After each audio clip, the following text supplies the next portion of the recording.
Welcome to our channel. Maths 10 exercise 1.2 national book foundation की जो new book है, इस एक्सरसाइज को हम ऑलरेडी सॉल्व कर रहे हैं। इसके क्वेश्चन 2 का जो लास्ट पार्ट है 15, वो हम इस वीडियो में सॉल्व करेंगे। इस क्वेश्चन में ये जो सारी टर्म्स दी हुई हैं, इनको पहले ऑर्डर में करके लिखना होगा। तो इसको सोल्यूशन में स्टार्ट करते ही इसको पहले ऑर्डर में कर लेते हैं। पहले x-2 लिखेंगे, उसके बाद x+4 लिखेंगे, ये वाली जो टर्म है। उसके बाद लिखेंगे x-6, ये वाली जो टर्म है, और उसके बाद लिखेंगे x+8 और +256 को एज इट इज लिख लेंगे। अब फर्स्ट और सेकंड टर्म को आपस में मल्टीप्लाई करते हैं, तो यहां पे आएगा x² + 4x और -2 को इससे करेंगे -2x और 2 4 8। इसके बाद ये जो है, ये दोनों टर्म्स इनको भी मल्टीप्लाई करते हैं। x को x से मल्टीप्लाई करेंगे x², उसके बाद x को 8 से मल्टीप्लाई करेंगे तो 8x, और -6 को x से करेंगे 6x और 6 8 48, और ये जो +256 है इसको एज इट इज लिख लेंगे। अभी इनको थोड़ा सा सिंप्लीफाई करते हैं। ये जो 4x और 2x है, इनको आपस में माइनस करें तो यहाँ पे +2x आ जाएगा, और -8 को एज इट इज लिख लेते हैं अगले स्टेप में। और ये वाली जो टर्म है इसको सिंप्लीफाई करते हैं, तो यहाँ पे 8 में से 2 माइनस करें 2x, और -48 को एज इट इज लिख लेंगे, +256 को भी नीचे उतार लेंगे। अब ये जो दोनों टर्म्स हैं ये बिल्कुल सिमिलर हैं, तो इनको रिप्लेसमेंट बना लेते हैं। लेट y = x² + 2x, तो इनको रिप्लेस कर देते हैं। यहाँ पे तो आएगा y - 8 और यहाँ पे आएगा y - 48 और +256 = 0।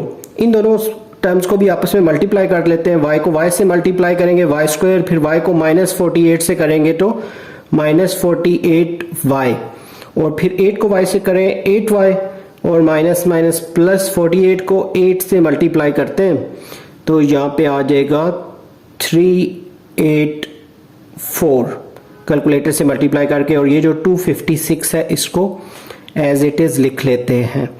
ये y² को एज इट इज उतारते हैं। ये जो दोनों टर्म्स हैं इनको आपस में सम अप करते हैं, तो ये बनता है 56y, और ये जो दोनों हैं इनको सम कर लें आपस में। ये जो 384 और 256 है तो 640 आ जाएगा। नेक्स्ट स्टेप में इसको फैक्टराइज करना है 640 को, तो 640 को फैक्टराइज करते हैं।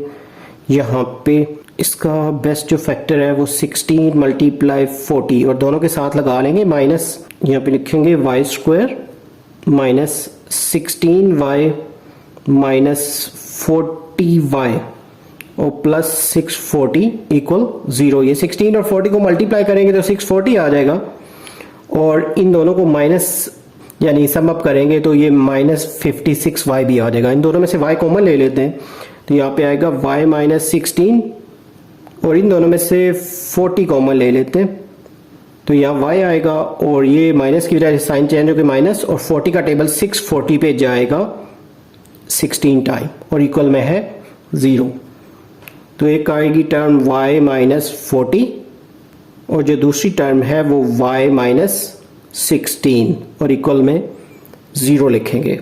तो ये जो y है, इन दोनों टर्म्स को अलग अलग इक्वल 0 करेंगे, और साथ ही y की जगह ना रिप्लेस कर देनी है जो उसकी ओरिजिनल वैल्यू है, यानी कि आएगी x² +2x। ये तो y की वैल्यू थी ओरिजिनल में, और -40 को एज इट इज लिख लेते हैं, और इक्वल में लिखेंगे 0।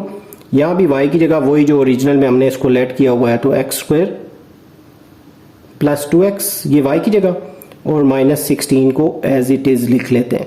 ये दो इक्वेशंस बनी है। इन दोनों की फैक्टराइजेशन पॉसिबल नहीं है, तो यहाँ पे हम क्वाड्रेटिक फार्मूला लगाने के लिए इसके a b c में इसको कन्वर्ट करते हैं, इनकी वैल्यूज। यहाँ पे a जो है इस इक्वेशन में a 1 है, b जो है वो 2 है, c जो है वो -40 है। तो इस वाली इक्वेशन को पहले सॉल्व करते हैं। इसमें ना लगाते हैं quadratic formula, x = -b + -b² - 4ac/2a। इस फार्मूले में वैल्यूज पुट करते हैं, तो वैल्यूज नेक्स्ट स्टेप में अगली साइड पे पुट कर लेते हैं। इसकी x को एज इट इज लिखते हैं, और ये जो वैल्यूज हमने लगाई हैं इधर वो पुट इन कर लेते हैं इसमें।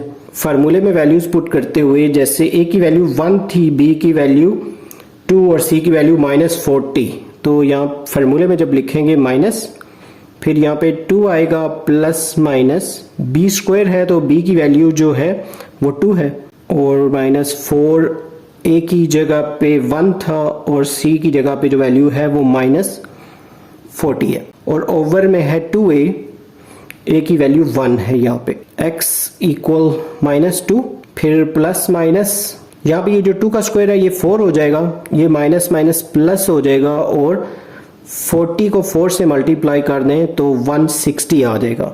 उसके बाद ओवर में लिखेंगे 2 1 2 और x equal minus 2 plus minus, और ये 160 और 4 को ऐड अप करते हैं तो यहाँ पे आ जाएगा 164 और ओवर में आएगा 2। ये जो 164 है इसका थोड़ा सा रूट फाइंड कर सकते हैं, यानी इसके एक पोर्शन का रूट आ सकता है, तो वो आ रहा है ये 4, इसको ना ये वाली जो है इस टर्म को ऐसे लिख लें -2 प्लस माइनस 4 मल्टीप्लाई 41। ये जो 4 मल्टीप्लाई 41 है ये 164 के इक्वल होता है, लेकिन इस तरह लिखने से ये होगा ये जो 4 है इसका रूट आ जाएगा जो कि 2 होता है, और ये जो 41 है उसको रूट के अंदर ही लिख लेते हैं वापस, और ओवर में भी 2 है। इन दोनों में से 2 कॉमन कर लेते हैं, ये जो ऊपर वाली वैल्यूज हैं 2 कॉमन लेने के बाद यहाँ पे आएगा -1 प्लस माइनस अंडर रूट 41, और इसके ओवर में है 2, ये 2 कैंसिल हो जाएगा, और ये जो है ये इसका आंसर है फर्स्ट वाली इक्वेशन का, -1 प्लस माइनस अंडर रूट 41। इसी तरह जो सेकंड इक्वेशन थी हमारे पास वो थी x² प्लस 2x माइनस 16, तो उस इक्वेशन के थ्रू जब हम वैल्यूज बनाते हैं उसकी सेकंड इक्वेशन की, a जो है उसमें 1 है, b जो है वो 2 है, और c जो है वो -16 है। इसका फार्मूला लिख लेंगे, इसको अगर ज़रा से शॉर्ट करने के फार्मूला ऑलरेडी हमने इधर लिखा हुआ था, तो उसी फार्मूले में अगर हम इसको पुट कर लें b जो है उसकी वैल्यू 2 है, फिर प्लस माइनस क्वाड्रेटिक फार्मूले में यहाँ b स्क्वायर होता है तो हम यहाँ लिख लेंगे 2 का स्क्वायर, फिर यहाँ 4 फार्मूले का a की जगह 1 और c की जगह -16, ओवर में इसके आएगा 2 इंटू 1 क्योंकि a की वैल्यू थी। यहाँ पे आ रहा है x इक्वल -2 प्लस माइनस ये जो 2 है का स्क्वायर है ये 4 है, माइनस माइनस प्लस हो जाएगा 16 4 जा 64, और इसके ओवर में आएगा 2। अब इन दोनों को ऐड अप कर लेते हैं, यहाँ पे आ जाएगा -2 को ऐसे ही लिख लेते हैं,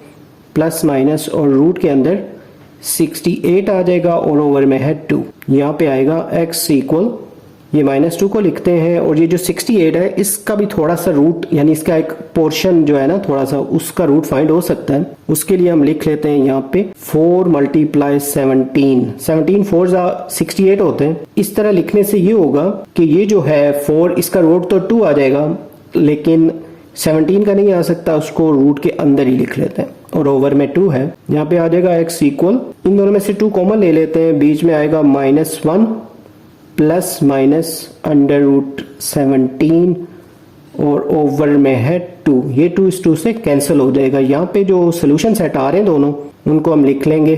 पहला जो सोल्यूशन सेट था वो आया था ऊपर -1 प्लस माइनस अंडर रूट 41, और ये जो अभी हमने सॉल्व किया है -1 प्लस माइनस अंडर रूट 17, और ये इसके दोनों आंसर है क्वेश्चन 15 के।